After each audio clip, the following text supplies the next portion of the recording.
Bon, on continue donc sur des extensions algébriques.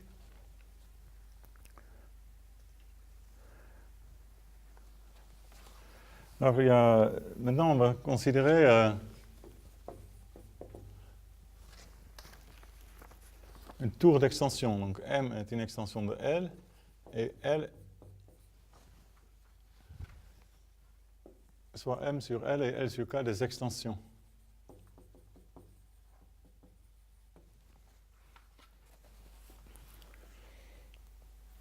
Il y a pour l'algébricité, il y a des choses qui sont évidentes. Par exemple, si X dans L est algébrique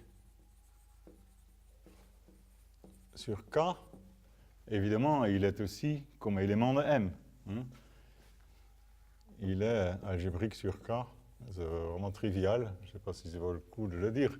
Il est algébrique sur K comme élément de M. C'est-à-dire, si on agrandit l'extension, les éléments qui étaient algébriques restent algébriques. Une autre possibilité, on a aussi l'extension M sur K. Si X dans M est algébrique sur K, il est forcément algébrique sur L.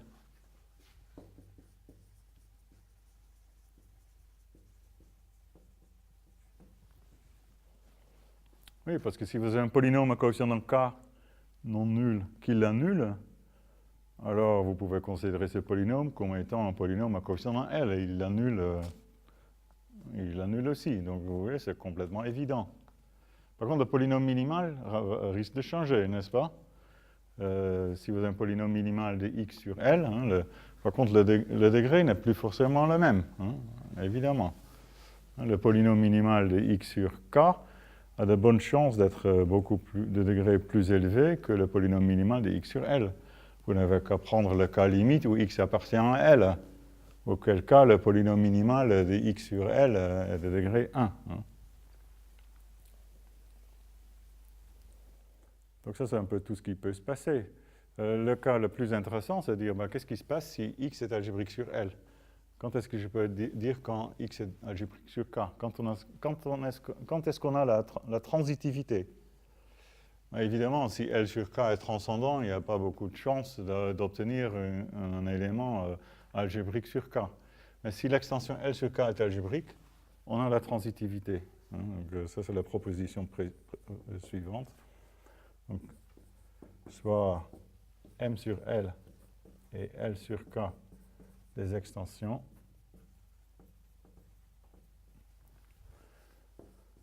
soit x dans M algébrique sur L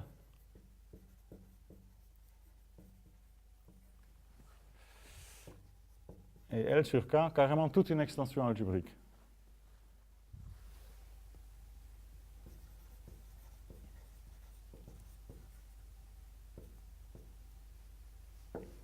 L sur K est une extension algébrique et x est algébrique sur L. Vous voyez? Donc ça, c'est une extension algébrique. Et x, il est là. Il est algébrique sur M. X est algébrique sur L. Et L sur K, tous les éléments de L sont algébriques sur K. Alors, x est algébrique sur K.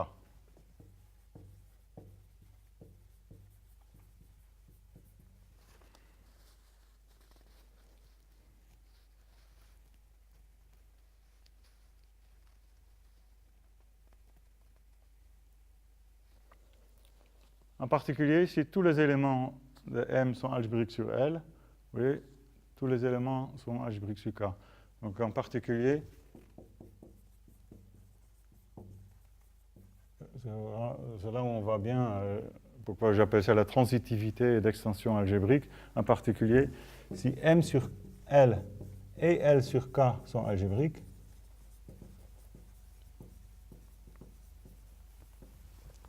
M sur K est algébrique.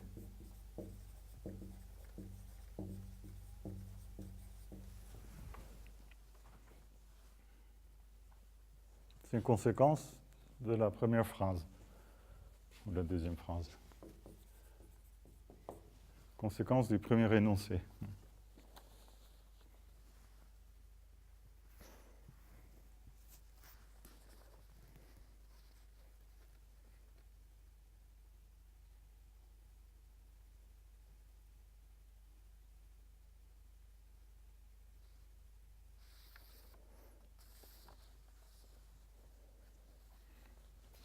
Alors, comment ça se démontrer?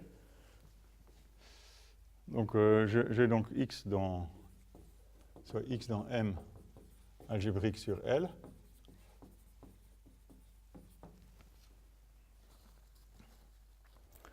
Donc, il existe un polynôme,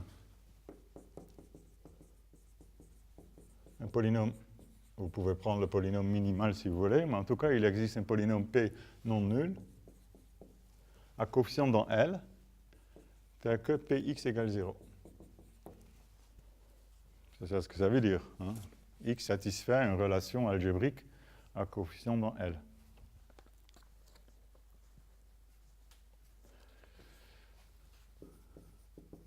Donc soit A0 à AN, les coefficients de P.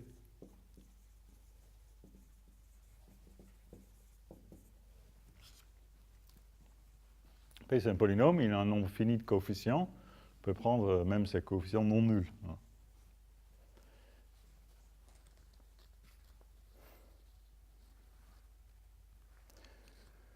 Ils sont tous donc algébriques, un par un, ils sont tous algébriques sur K, parce que l'extension L sur K est algébrique. Comme L sur K est algébrique, chaque AI est algébrique sur K. C'est un élément de L algébrique sur K.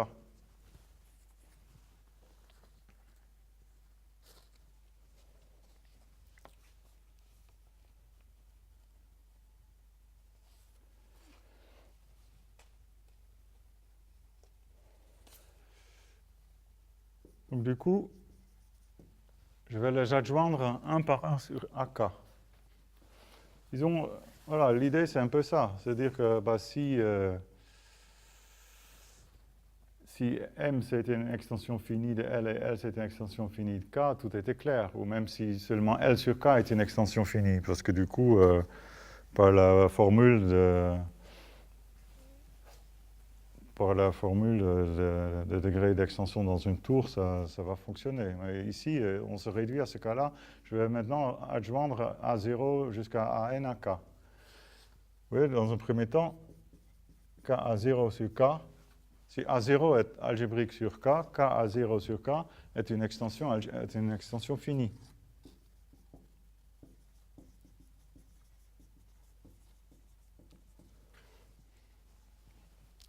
Car A0 est algébrique sur K. Et je vais adjoindre A1 à K A0. Comme A1 est algébrique sur K, il est aussi algébrique sur K de A0. A1 étant algébrique sur K, il est aussi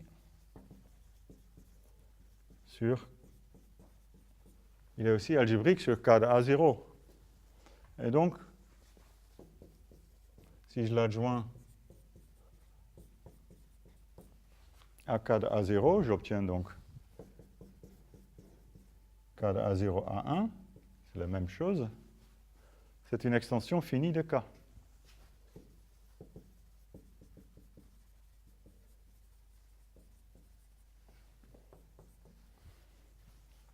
Ou si vous voulez, c'est d'abord une extension finie de K de A0.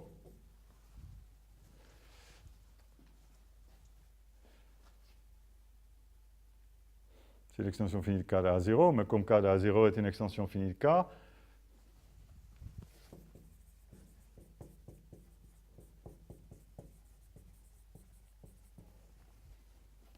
c'est la fameuse proposition sur les tours d'extension. Vous avez une tour d'extension, les petites extensions sont finies, alors la grande extension est finie. Comme K de A0 est fini aussi, K de A0 A1 sur K est fini. Ainsi de suite. etc. À la fin, vous voyez, je trouve que K de A0, si j'adjoins tous ces éléments, j'ai une extension de K, une sous-extension de L, qui est une sous-extension de L sur K, qui est finie. Une sous-extension finie de L sur K. D'accord?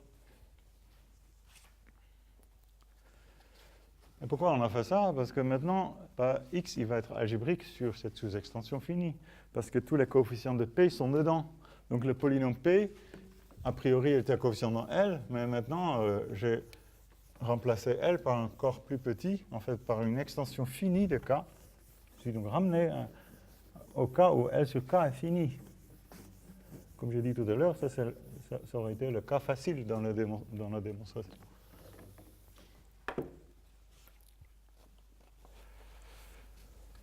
Donc X dans M est algébrique.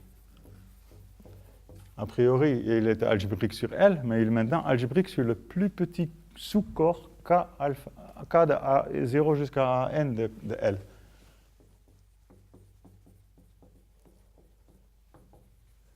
Alors j'ai un polynôme. Le polynôme P, en fait, il est à coefficient dans ce corps-là.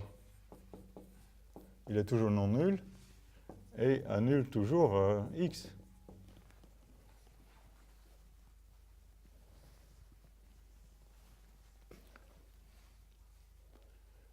Et s'il est algébrique sur K de A0, du coup, si je l'adjoins à A0 à N, ça c'est une extension finie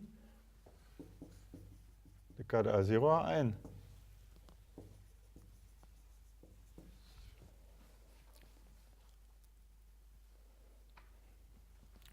Vous voyez, la situation c'est un peu comme ça. J'avais donc, au départ, j'avais un X ici qui est algébrique sur K, mais j'ai construit un sous-corps dans L. Donc ici, c'est une extension finie. Donc X était algébrique sur K. En fait, on peut construire toujours une sous-extension finie de L sur K, si L sur K est algébrique, bien entendu, sur laquelle X est algébrique. Et donc si X est algébrique là-dessus, vous voyez, si j'adjoins X à ce corps-là, j'ai un autre corps qui sans doute n'a rien à voir avec L, qui n'est pas contenu dans L, mais qui ne contient pas L non plus, qui est un peu à côté. Mais si X là est fini, vous voyez, là c'est fini, cette extension-là est finie. Et donc la proposition sur la tour d'extension finie dit que ça c'est fini. Comme K à 0 à N sur K est fini, K à 0 à N X sur K est fini. Et donc X appartient à une sous-extension. X appartient donc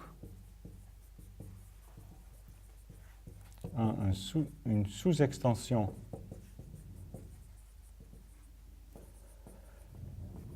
finie de M sur K. Là, je considère ça comme une extension de K qui est finie. C'est un corps qui est contenu dans M, et donc c'est une sous-extension finie de M sur K. Et la proposition de tout à l'heure me dit que X est algébrique sur K.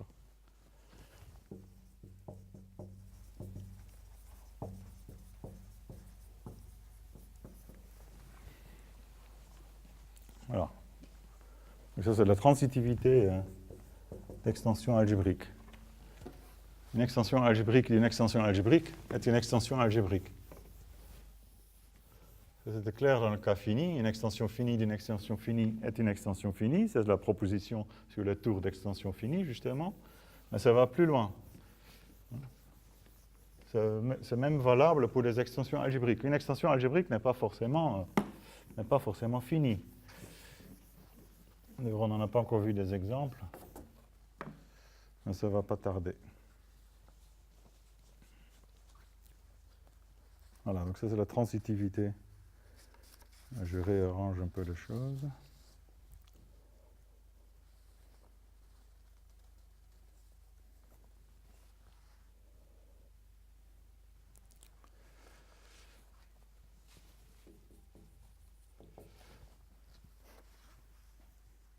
Donc on n'a pas encore complètement élucidé ce qui se passe là. On a donc vu que si j'adjoins un élément algébrique à une extension, tous les éléments de l'extension sont algébriques. Mais de manière plus générale, si j'ai une extension quelconque et je pose M, le sous-ensemble de L des éléments algébriques sur K, alors je trouve que c'est un corps. Soit M dans L, le sous-ensemble des éléments de L algébriques sur K. Je peux en formule, c'est ça, c'est X dans L, tel que X algébrique sur K. Alors M est un sous-corps de L contenant K.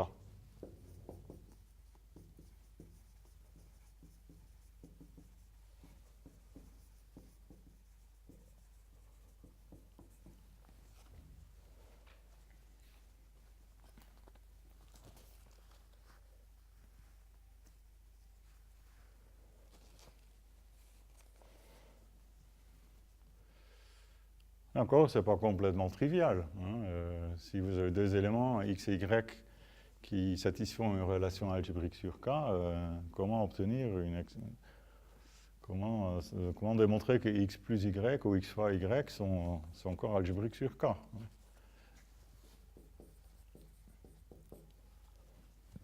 Mais ça va encore utiliser la proposition tout à l'heure, la caractérisation d'un élément algébrique en termes de sous-extension finie le contenant. Évidemment, on a K contenu dans M. K est contenu dans M. Tout élément de K est algébrique sur K. Si X est dans K, le polynôme X moins X minuscule, X moins X, du coup, c'est un polynôme à coefficient dans K. Et non nul, et annule X, X minuscule.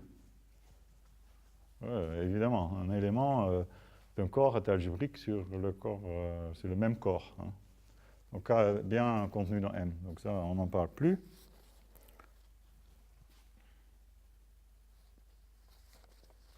On va montrer d'abord que M est stable pour l'addition et la multiplication.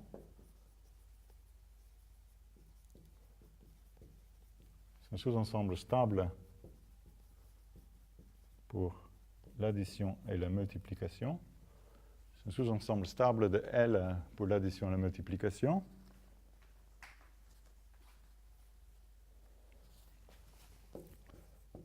Donc sur X et Y, deux éléments dans M. Je démontre que X plus Y et X fois Y sont encore algébriques et appartiennent donc à M.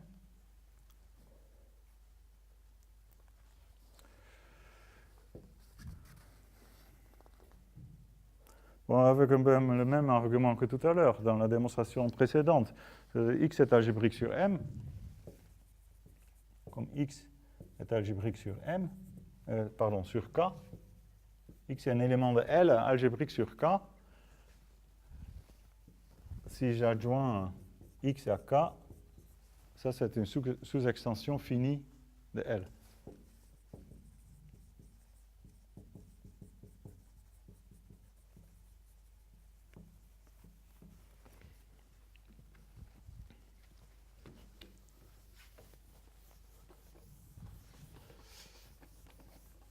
Et comme Y, maintenant je veux adjoindre Y aussi. Comme Y est algébrique sur K, il est a fortiori sur K parenthèse X. Il est sur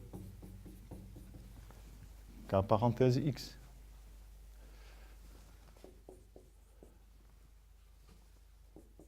Donc si j'adjoins y à k parenthèse x, j'ai une extension finie de k de x. C'est une sous-extension finie, cette fois-ci de L sur k de x.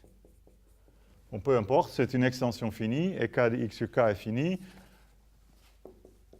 Donc k de xy sur k est fini. Et dans une extension finie, tous les éléments sont algébriques sur le petit corps. Tous les éléments ici sont algébriques sur K.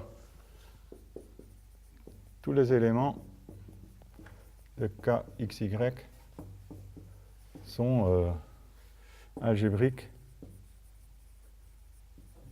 sur K. Donc en particulier, là-dedans, j'ai x plus y et x fois y.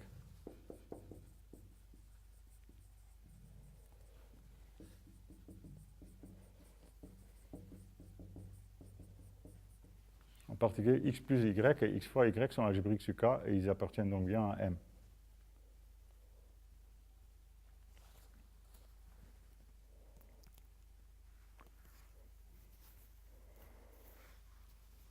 Donc du coup, déjà M est un sous-anneau, n'est-ce pas? Parce que en prenant x égale moins 1, j'ai aussi, ou y égale moins 1, ici j'ai aussi l'opposé de x qui est dans M, si x est dans M.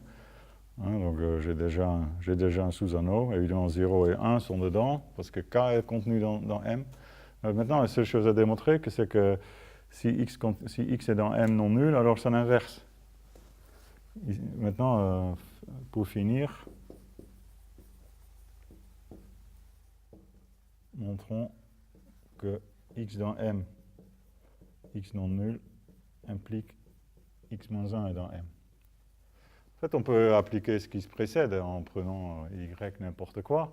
Vous voyez, je vois ici que k de x, il contient aussi x moins 1.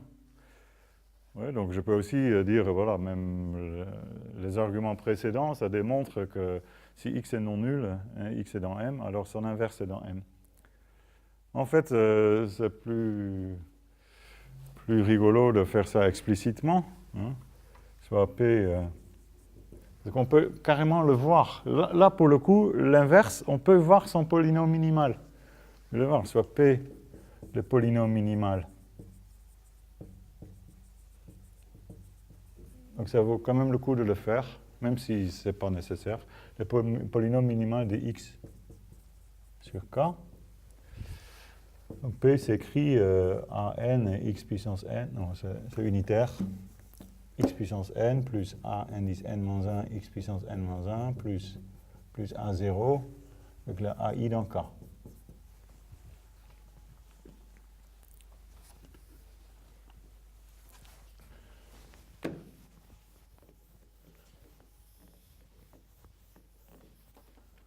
Alors comme il est minimal, a0 ici n'est pas nul. Hein. On a un A0 non nul.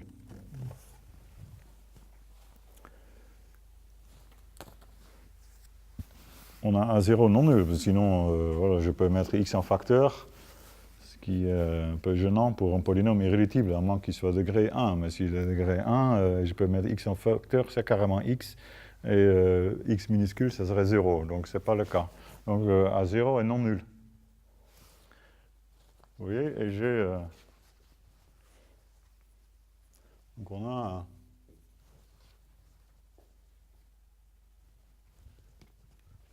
On en déduit quel est l'inverse de x.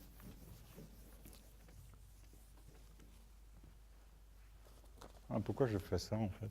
Je voulais avoir une formule explicite pour l'inverse. Oui, je ne suis pas sûr que ce soit complètement... D'ailleurs, je suis en train d'improviser parce que ce n'est pas du tout ce que j'ai écrit ici. Bon, je continue. On a x minuscule est 0 de p. Vous avez ici x puissance n plus a indice n moins 1 x puissance n moins 1 plus 1 indice 0. Donc je peux l'écrire comme ça. Vous voyez, j'ai x facteur de x puissance n-1 plus 1 indice n-1 x puissance n-2 plus a1 plus a0. Et du coup, si je passe a0 de l'autre côté,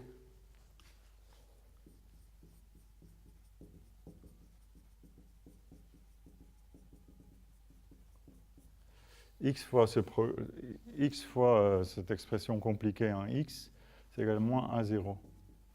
Et comme a0 non nul, je peux multiplier par l'inverse de a0, c'est-à-dire x que multiplie xn-1 plus an-1 xn-2 plus a1 en l'écrivant comme fraction est égal à 1.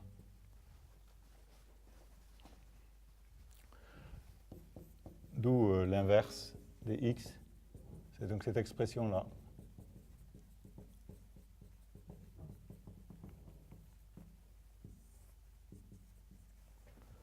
Dans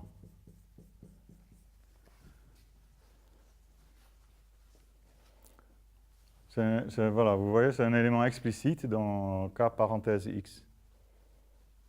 Peut-être que c'est encore mieux de l'écrire comme ça, diviser chaque coefficient par moins a0. Donc j'ai moins 1 sur a0 x puissance n-1, moins a n-1 sur a0 x puissance n-2, moins, etc., moins a1 sur a0. Si vous avez un élément algébrique non nul, son inverse s'exprime en fonction du polynôme minimal. Vous avez le polynôme minimal qui a certains coefficients, a0 à n is n-1. Vous écrivez cet élément-là, ça c'est l'inverse de x. Oui, c'est rigolo. Donc il appartient à K parenthèse x. On savait que K parenthèse x contenait x-1 parce que x est non nul et K parenthèse x est un corps.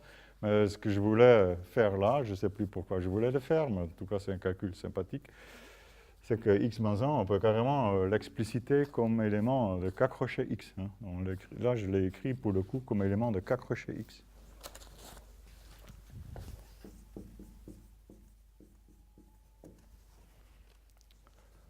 Bon, peu importe.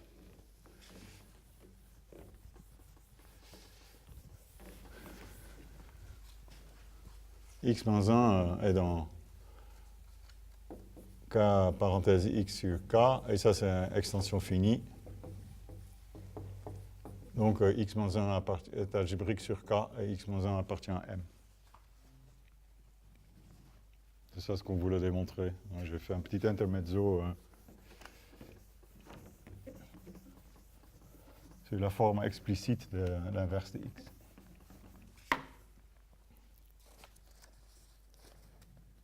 Voilà, donc ça démontre que M est un sous-corps, c'est tout ça. Donc c'est un peu surprenant. Vous prenez dans n'importe quelle extension de corps L sur K le sous-ensemble de tous les éléments algébriques, alors c'est un sous-corps.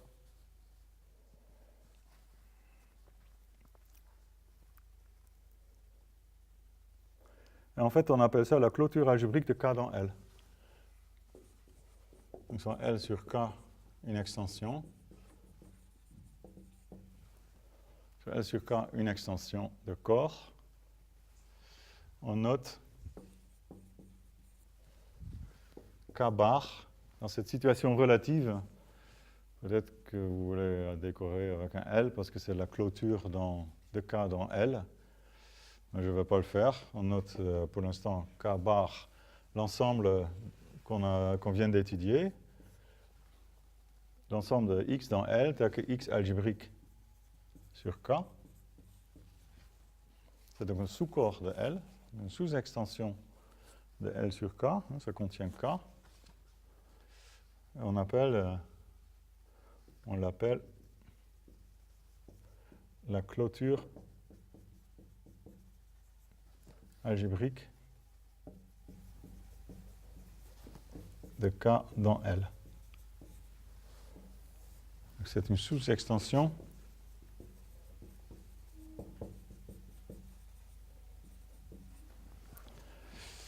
de L sur K, mais c'est même une sous-extension algébrique. Par définition, tous les éléments sont algébriques, tous ces éléments sont algébriques sur K. C'est donc une sous-extension algébrique de L sur K. Vous voyez, si j'ai une très grande extension L sur K, j'ai toujours ici cette sous-extension-là. Et la notation bar et la terminologie clôture le suggère. En fait, ici, il y a les seuls éléments algébriques de L sur K bar, c'est les éléments de K bar. Après, ici, c'est purement transcendant. C'est ça ce qu'on va démontrer. Donc ça, c'est algébrique. Et là, en fait, tous les éléments sont transcendants. C'est une extension transcendante, on pourrait le dire, ou purement transcendante. C'est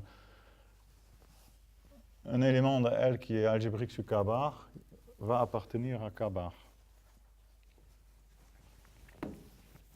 On va démontrer ça maintenant. C'est ce qui explique la terminologie une clôture algébrique de K dans L.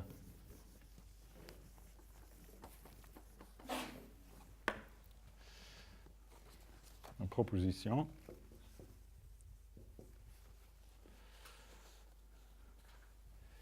Donc, soit L sur K une extension et K bar dans L la clôture algébrique de K dans L. Je ne parle pas encore de la clôture algébrique tout court. Hein. Ça va venir après. Dans un premier temps, si on a un corps contenu dans une extension, on peut regarder la clôture algébrique dans cette extension. K bar, la clôture algébrique de K dans L. Soit X dans L, algébrique. Alors, comment je vais le faire? Je vais formuler ça différemment ici. Soit X algébrique sur K bar, c'est-à-dire, si je voulais encore reprendre la clôture algébrique de K bar, c'est-à-dire, je vais m'intéresser aux éléments qui sont maintenant algébriques sur K bar. En fait, il n'y en a pas, c'est des éléments de K bar.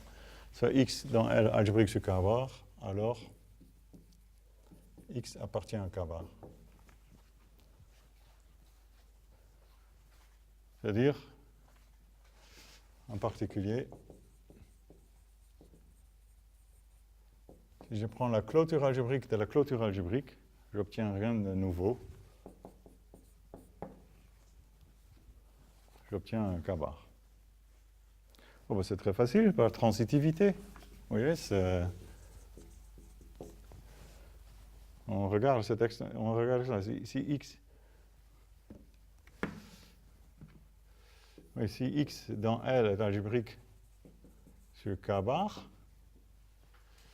X est algébrique sur K, car K bar sur K est une extension algébrique. C'est la proposition tout à l'heure. J'ai L, j'ai X dans K, dans L. Ici, c'est une extension algébrique. Et X est algébrique sur K bar. On a démontré tout à l'heure que dans ce cas-là, X est algébrique sur K. Mais si X est algébrique sur K, X appartient à K bar. Vous voyez, c'est tout simple.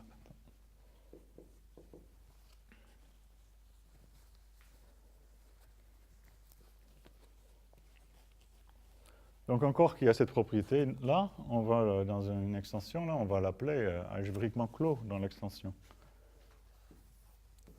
Donc soit L sur K une extension. K est algébriquement clos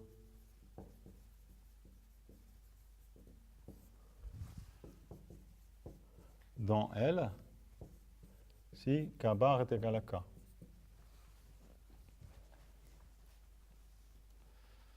Donc dans ce cas, tous les éléments de L qui n'appartiennent pas à K sont transcendants sur K. Dans ce cas, tous les éléments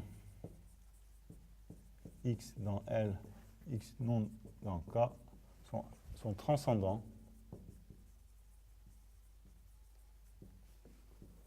Non, c'est pas une définition, sont transcendants sur K. Donc on pourrait appeler ça une extension purement transcendante.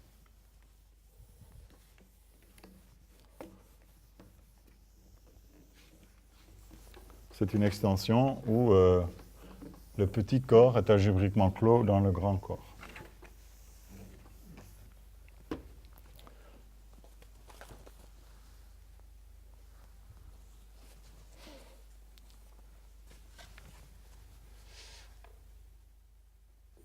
Maintenant, la version absolue, je veux dire, pour un corps K, on va définir quand est-ce qu'un corps K est algébriquement clos, soit K un corps,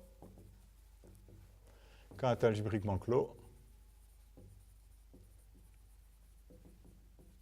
Si on ne peut pas l'étendre algébriquement, ça c'est la bonne définition d'algébriquement clos. Hein. Ça veut dire que dans toute extension L de K, K est algébriquement clos. K est algébriquement clos si, pour toute extension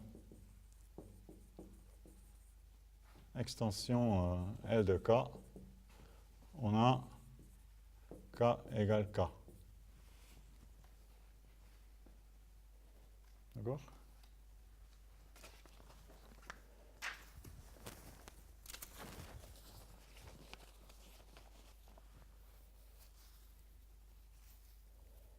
Il n'y a aucun moyen de l'étendre.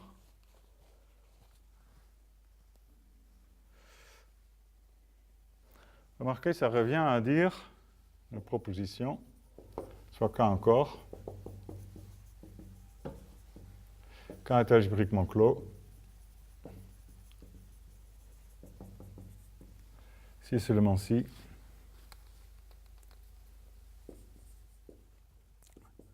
tout polynôme P d'un K crochet X de degré non constant, de degré au moins 1, possède une racine d'un K.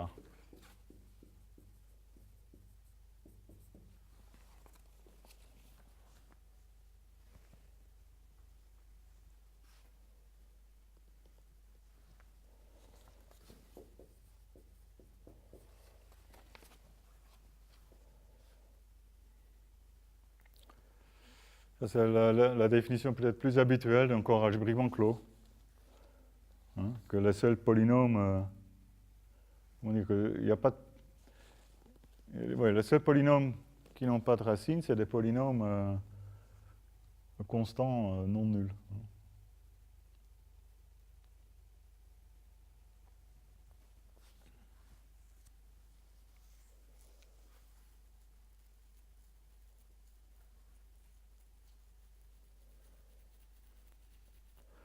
Alors, est-ce qu'il faut démontrer ça? Oui, bon, on peut le faire. Hein. Comment on va faire?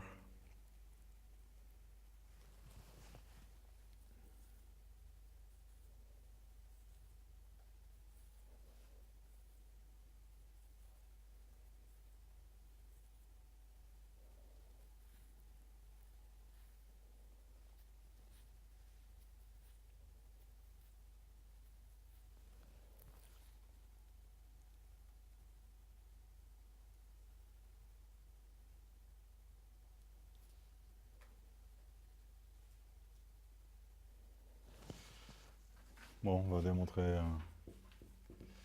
les deux implications. Supposons K algébriquement clos.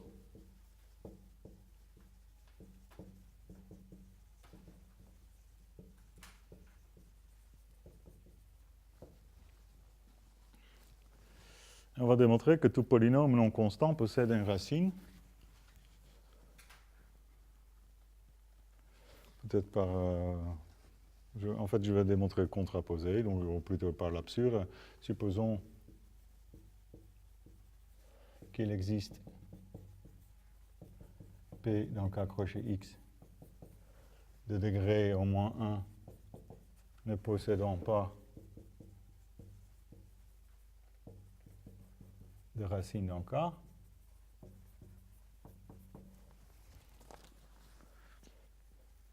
Bon, je l'écris comme produit des irréductibles, et donc ces irréductibles n'ont pas de racine dans K non plus.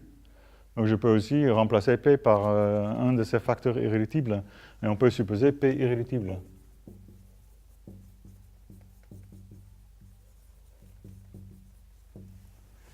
Et comme il n'a pas de racine dans K, il va de degré au moins 2. Dans un polynôme de degré 1, il a une racine dans K. Et donc K crochet X, quotienté par P, est une extension non triviale algébrique de K. Ce qui est contraire au fait que K est algébriquement clos.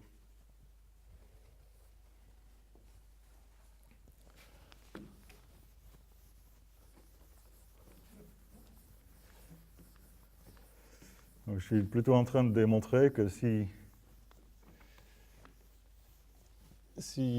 K contient un polynôme non constant sans racine dans K, alors K n'est pas algébriquement clos. Et maintenant, je vais faire l'inverse. Si K n'est pas algébriquement clos,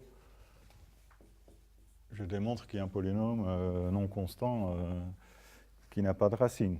Mais bon, je me suis lancé dans la démonstration par équivalence, donc on va maintenant supposer. Mais ça revient à ça. Hein. Donc je supposons que tout polynôme,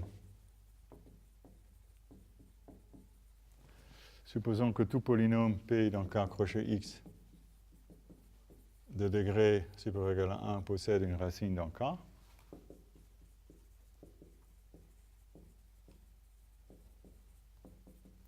Montrons que K est algébriquement clos.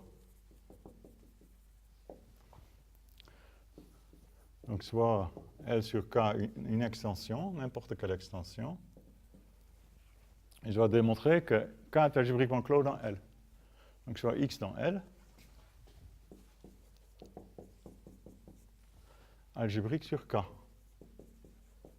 Je vais démontrer que X est dans K. Je prends le polynôme minimal. Soit P, le polynôme minimal de X sur K. Donc P est un polynôme dans K crochet X. Comme tout polynôme minimal, il est de degré au moins 1.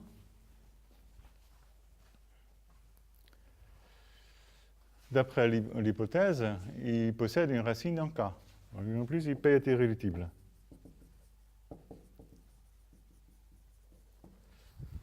D'après l'hypothèse, P possède une racine dans K. Donc vous avez un polynôme irréductible dans K crochet X qui possède une racine dans K. Donc il est de degré 1. Parce qu'il est divisible par X moins A, où A est dans K, pour un certain A. Et comme il est irréductible, il est associé à X moins A. En plus, il est unitaire, donc il est égal à X moins. Donc, P est de degré 1. Et donc, X est algébrique de degré 1, c'est-à-dire X appartient à K.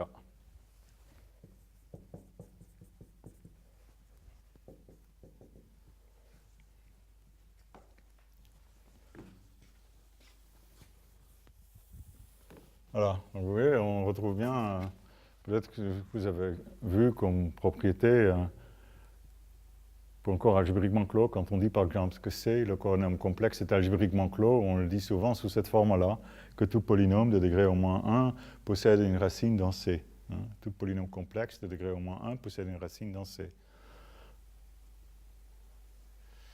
Et ça, bien sûr, ça, on peut encore reformuler différemment, c'est-à-dire les seuls polynômes irréductibles dans K crochet X sont les polynômes de degré 1. Et donc ça veut dire que tout polynôme non nul s'écrit comme un produit de polynôme de degré 1, etc., etc.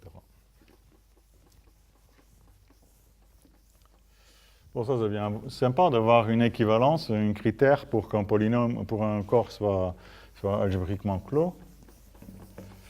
Est-ce qu'il en existe? Oui, vous avez vu, peut-être même la démonstration. Vous allez voir ça en variable complexe, si vous faites variable complexe l'an prochain, que C est algébriquement clos. Vous pouvez voir la démonstration de ça. On ne va pas le faire, on va simplement démontrer que tout corps possède une clôture algébrique. Le théorème. Tout corps possède une clôture algébrique.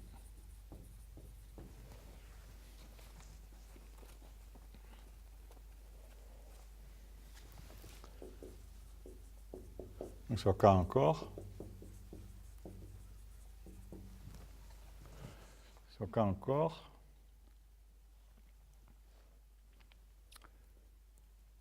Il faut donc adjoindre des racines pour tous les polynômes, donc accrocher x tous les polynômes de degré 1 au moins.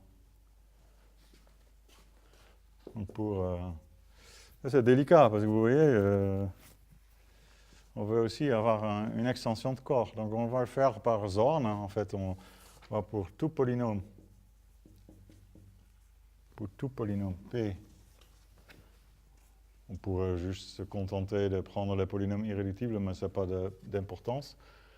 Pour tout P dans K crochet X, de degré au moins 1, soit X indice P, une indéterminée associée.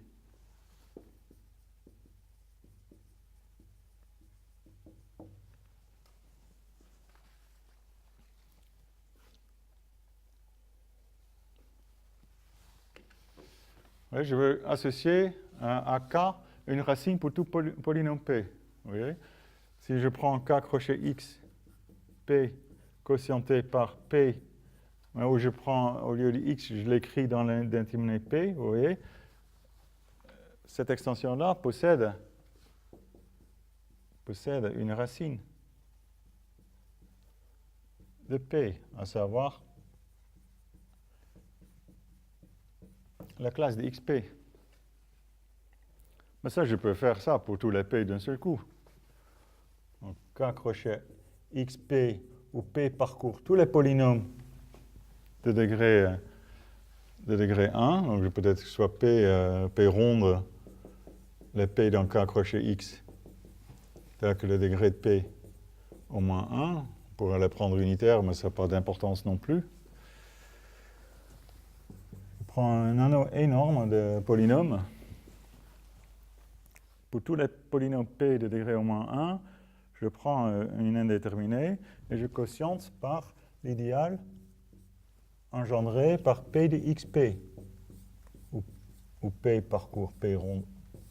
Idéal engendré par tous ces gens-là. Ça ne va pas être intègre, hein. C'est pas grave. Hein. C'est un anneau non nul.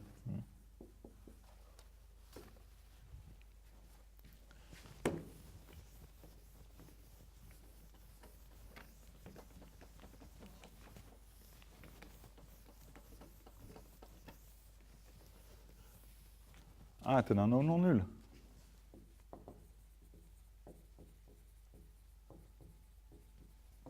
Donc possède un idéal maximal.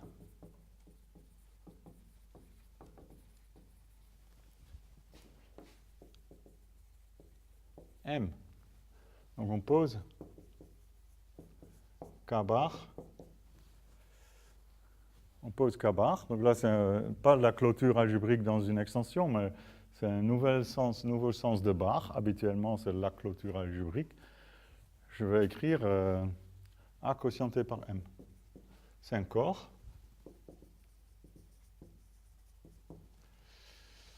A contient K comme sous-corps, donc K bar aussi.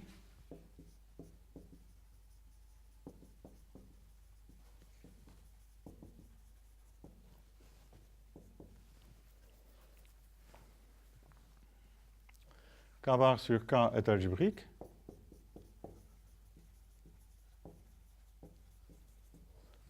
K bar sur K est algébrique. Oui, parce que déjà là, vous voyez, tous ces éléments XP appartiennent, si je quotientais par P XP, appartiennent à un sous-K espace vectoriel dimension finie. Donc c'est déjà vrai dans A. Donc c'est aussi vrai dans K bar, que tous les... Oui, on peut voir K bar, si en notant K bar, on peut voir que K bar est obtenu à partir de K en adjoignant X minuscule indice P, ou P parcours, P ronde, ou X minuscule P, c'est en fait la classe de XP modulo M. Et tous ces éléments-là sont algébriques. Donc K bar sur K est algébrique parce que c'est une réunion de sous-extension algébrique.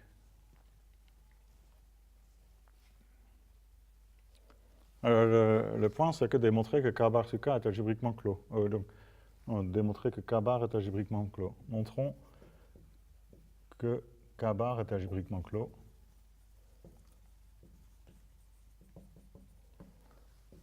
Donc, soit L sur K bar une extension, et X dans L algébrique sur K bar.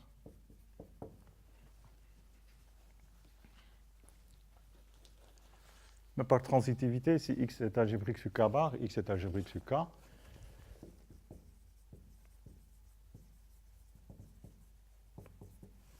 X est donc algébrique sur K.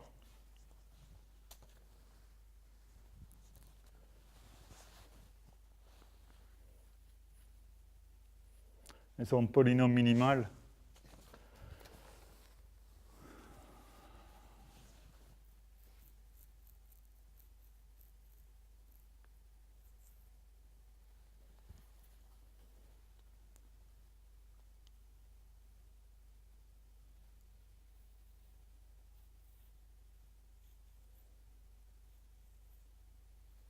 X est donc algébrique sur K. Son polynôme minimal sur K, soit P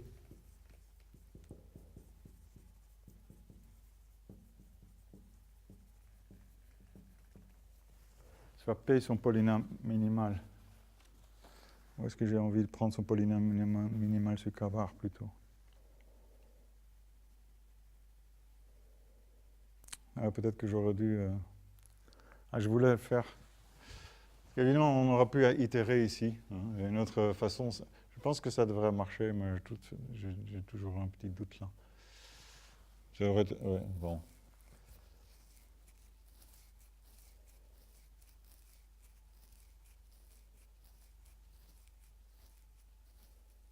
Oui, je suis désolé. Je ne devrais pas le faire comme ça. Je trouve ça... D'ailleurs, je ne suis pas tout à fait sûr que ça marche comme ça. On va appeler ça...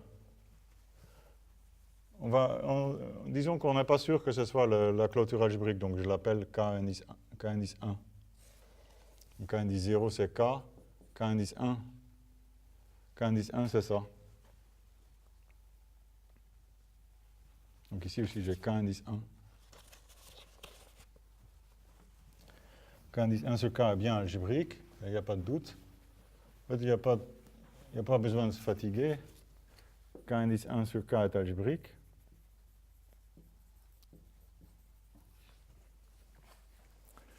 Et je réitère. On réitère. Je construis le K1 de K1. J'appelle K2.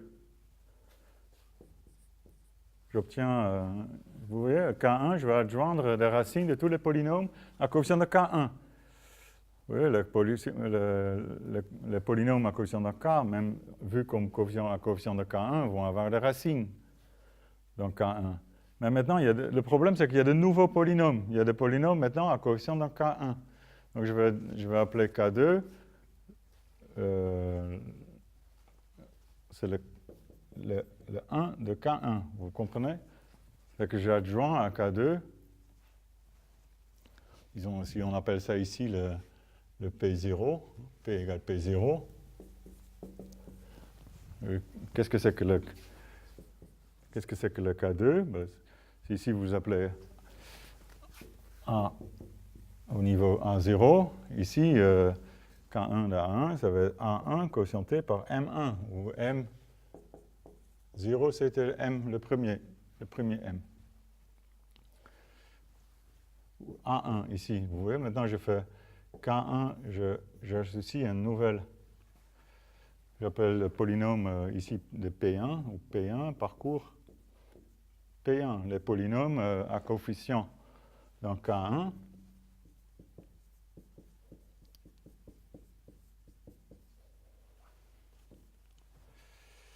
De degré au moins 1. Oui, bon, certains vont être à coefficient dans K et vont déjà avoir la racine de K, mais ce n'est pas grave. Ce qui importe, c'est que de rajouter les polynômes qui ont des coefficients dans K1. Ils n'ont peut-être pas forcément des racines, donc on va les rajouter. Et ça, on obtient A1 comme ça, en quotientant par l'idéal engendré par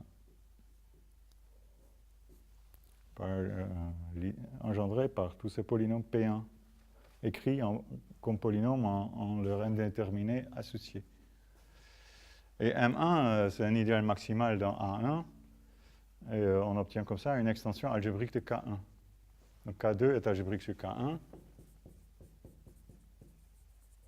Et comme K1 est algébrique sur K0, ça implique que K2 est toujours algébrique. Et on continue comme ça. Donc on obtient une suite infinie. On pose K bar, la réunion de K indice n. Et ça, c'est algébriquement clos. Ça, c'est sûr. Pourquoi? Parce que soit P un polynôme dans K bar x de degré de P au moins 1, comme il n'a qu'un nombre fini de coefficients non nuls, chaque coefficient appartient à un Kn. Je peux prendre, ça c'est une réunion croissante, donc je peux prendre un n. Donc il existe n dans n, tel que P est un polynôme dans un coefficient de Kn. Et du coup, il possède une racine dans Kn plus 1.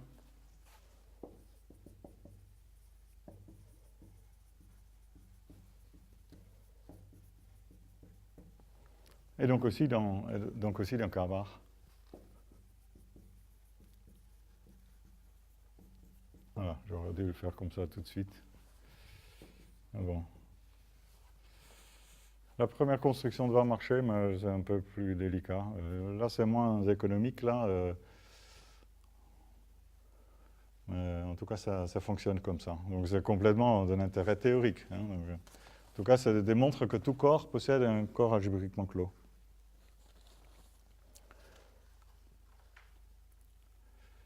Et donc, on sait que, par exemple, hein,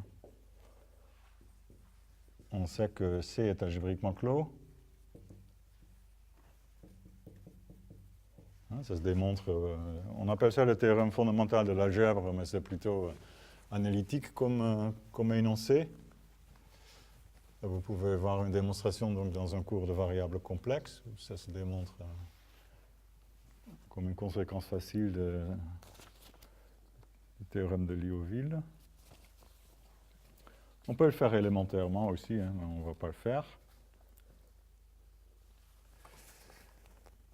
On prend Q bar dans C, donc la clôture algébrique de Q dans C.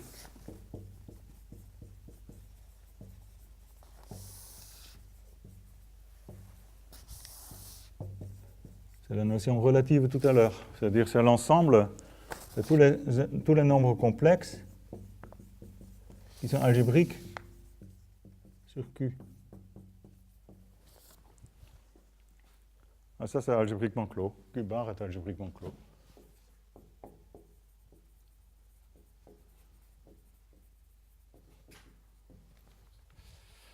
Q bar est algébriquement clos.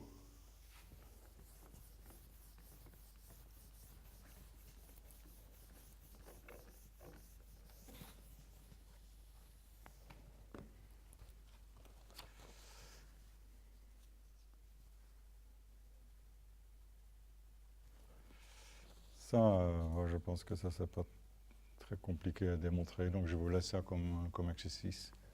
Mais c'est donc pas tout C, parce que là encore, on peut dire que Q bar est dénombrable.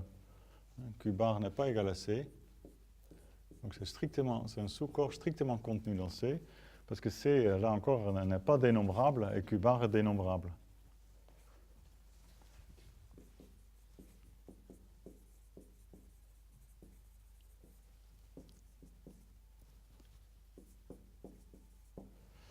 Et par exemple, pi ou E sont des éléments non algébriques sur Q. Hein, donc il y a vraiment un gros écart entre les deux. Voilà, donc dans certains cas, on peut décrire la clôture algébrique assez explicitement. Pour le corps fini aussi, ça se décrit. Non, c'est pas très explicite. Ça peut se dire très explicitement quand on a des corps de décomposition. Bon, on verra ça peut-être plus tard.